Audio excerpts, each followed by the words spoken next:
Salam Indonesia, Anda menyaksikan berita terkini bersama saya Pradana Adiputra. Setelah menerima suntikan vaksin COVID-19 tahap kedua, Bupati Jembrana Inengah Tambe mengatakan proses vaksinasi terus dipercepat. Apabila masyarakat sudah punya imun yang baik, maka aktivitas dan ekonomi bisa segera dipulihkan. Selanjutnya, vaksinasi akan menyasar pedagang-pedagang yang ada di pasar.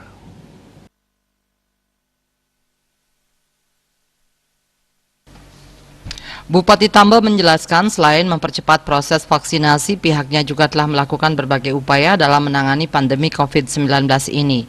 Sesuai arahan Presiden Jokowi, seluruh kepala daerah dituntut untuk seimbang dalam menangani kesehatan dan ekonomi.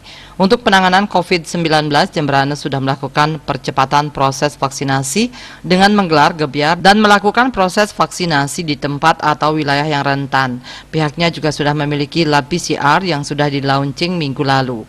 Untuk permasalahan ekonomi, Bupati dan jajaran sudah berkoordinasi dengan pemerintah pusat untuk kemajuan pembangunan di Jembrana.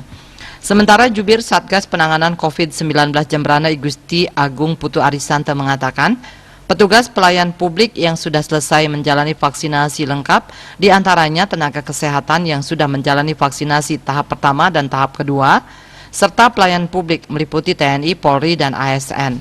Pelayan publik seperti tokoh agama, tokoh masyarakat sudah 100% mendapat vaksin dosis pertama.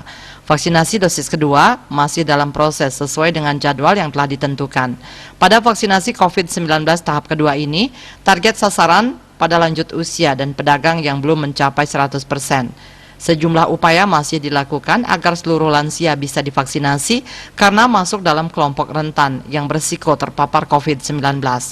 Witari Denpos melaporkan.